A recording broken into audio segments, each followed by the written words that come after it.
परमेश्वराजवळ चिकटून राहण्यासाठी आपल्याला परमेश्वराच्या सानिध्यात असणं गरजेचं आहे। म्हणून प्रियांनो, आपण पवित्र शास्त्र आपल्याला सांगते पापाचे वेतन काय आहे? मरण आहे।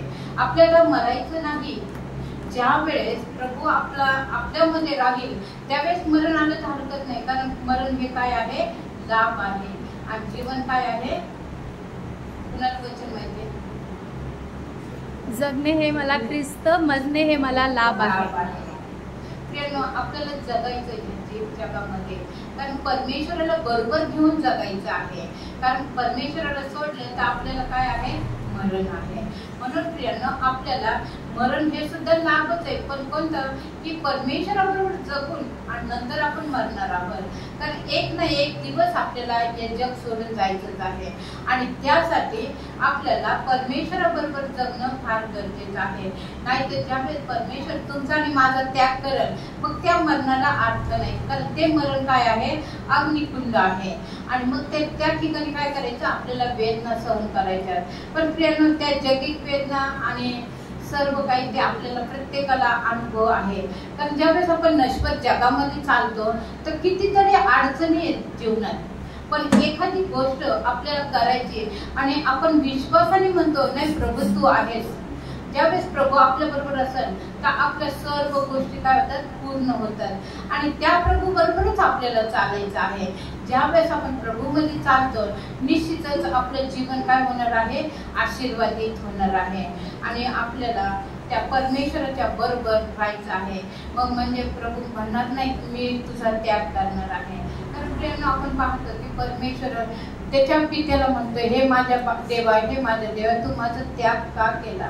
कारण परमेश्वराला आठवतंय की मी एवढ्या वेदना सहन करत आहे। आणि ज्यावेळेस प्रभू येशू त्या बागेत जात होता, प्रार्थना करत होता आणि सगळ्यांना सांगत होता की तुम्ही शिष्यांना तो सांगत होता तुम्ही जागृत राहा, वेळ जवळ आलेली आहे। प्रियांनो, आज आपल्याला जागृतच राहायचं आहे, कारण वेळ जवळ आलेली आहे, शेवटचा काळ जवळ आलेला आहे। आणि या शेवटच्या काळात जसं प्रभू म्हणतो ना, हे माझ्या देवा, माझ्या देवा, तू माझा त्याग का केला?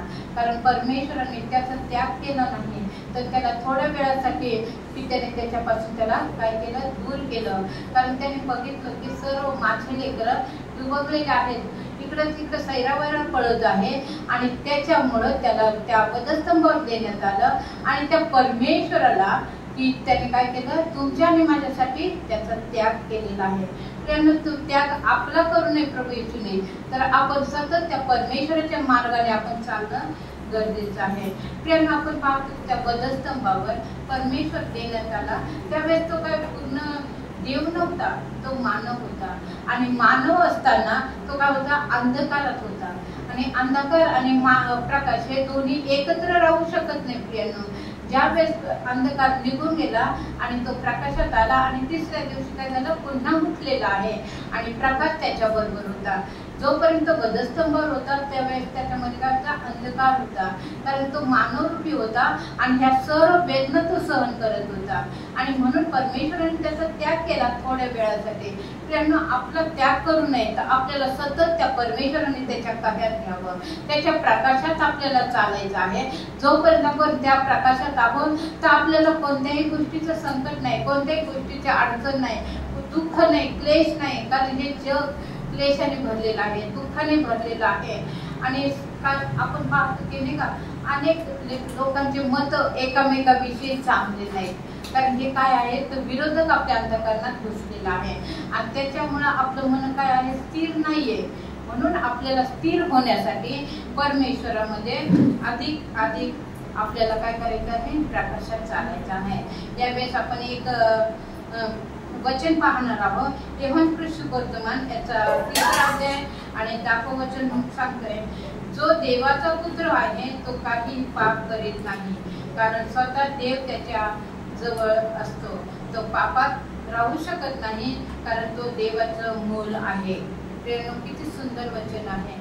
कारण ते देवाचं मूल होतं आणि मूल असताना सुद्धा त्याला त्याचा त्याग केला होता परमेश्वराने आणि त्याचे सर्व दुःख त्याला जगीत त्याला दिले होते का तर त्याने जगाचं पाप हरण करणारा तो कोपरा होता आणि तो कोपरा तुमच्या आणि माझ्यासाठी त्या वधस्तंभावर लादला गेला. त्याने आपल्या सर्वांचे पाप त्या वधस्तंभावर लादले आणि एवढा जड भार तो घेऊन चालत होता प्रियांनो. आणि चालत असताना कितीतरी त्याला वेदना होत होत्या. चालताना तो क्रॉस घेऊन चालत नव्हता, तो थकला होता, दमला होता. अनेक गोष्टी त्याच्या जीवनामध्ये घडल्या. प्रियांनो, आज आपण या जगात चालत आहे, आपल्या जीवनामध्ये ह्याच गोष्टी आहेत की आपण वधस्तंभ घेऊन चालतो कारण आपल्यामध्ये आपलं दुःख, क्लेश, संकट, लेकरांचे विचार, घरगुती विचार, प्रश्न इतके आहेत की तो वधस्तंभाला घेऊन चालवत नाही. शेवटी आपण हताश होतो आणि मग प्रभूच्या मागे चालतो. प्रभू तू पाहून घे, प्रभू तू मला सहाय्य कर. प्रियांनो, पण त्या अगोदरच तुम्ही आणि मी त्या परमेश्वराबरोबर चाललो तर हा वधस्तंभ आपल्याला जड होणार नाही, तर आपल्याला त्या परमेश्वराबरोबर चालायचं.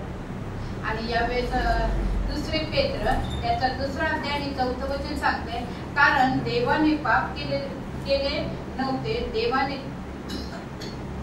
त्यानेही सोडले नाही. या ठिकाणी असं म्हटलंय, कारण देवदूताने पाप केले आणि देवाने त्यांनाही सोडले नाही.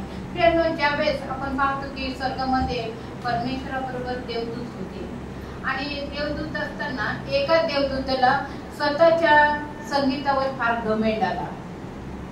सर्वांना माहिती तो शिष्य कोण होता, तो देवदूत. आणि तो त्याला घमेंड आला आणि त्याला म्हटलं की माझ्यासारखा कोणीच नाही, मी देवापेक्षाही वर्चस्व आहे.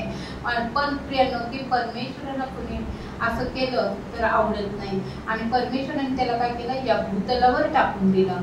आज तुम्हाला आणि मला त्या भूतलावर टाकू नये, तर आपण फक्त परमेश्वराच्या मागे चाललं पाहिजे. कारण परमेश्वराच्या इच्छेप्रमाणे वागलं पाहिजे, परमेश्वराबरोबर आपण राहिलं पाहिजे. तरच परमेश्वर म्हणणार आहे, हे माझ्या देवा, हे माझ्या देवा, तू माझा त्याग का केला. कारण आपल्याला बोलायला सुद्धा संधी आहे परमेश्वराबरोबर की परमेश्वरा, तू माझा त्याग करू नको, मी तुझ्या बरोबर आहे, मी तुझ्या इच्छेप्रमाणे चालत आहे. आपण परुष आणि शास्त्री यांच्यासारखे नसावे. तर ती विधवा होती आणि तिने तिच्या जवळचे सर्व काही तिची आयुष्याची पुंजी होती, तिने त्या दानात टाकली. आणि शास्त्री आणि परुष काय करत होते, स्वतःला उच्च समजत होते आणि ते काय म्हणायचे, नाही आम्ही देवापेक्षा उच्च आहे, आमचं स्थान वरच आहे. आणि पण शेवटी काय होतो, नाश होतो. पण त्या विधवेने तिच्याकडे काही नसताना तिने तिच्या 2 टोल्या त्या भांडारात टाकल्या परमेश्वराच्या. आणि परमेश्वर म्हणतो, सर्वात श्रेष्ठ कोण आहे, तर ही विधवा आहे. कारण तिने तिच्या आयुष्याची सर्व पुंजी त्या भांडारात टाकली. आज आपल्याला आपले सर्व आयुष्याची पुंजी त्या परमेश्वराला द्यायची आहे. आपल्याला त्या परमेश्वराचं स्तुतिस्तवन करायचं, परमेश्वराची इच्छेप्रमाणे चालायचं. परमेश्वराने ज्या आज्ञा आपल्याला दिलेल्या आहेत त्या आज्ञा आपल्याला काळजीपूर्वक पाहायच्या आहेत आणि पाळायच्या आहेत. त्यावेळेस आपण असं करू तर वचन परमेश्वराचं सांगते, निर्गमनाचा जो देश तुम्हाला दिलेला आहे परमेश्वराने, त्यामध्ये आपण काय करणार आहोत, चिरकाल राहणार आहे.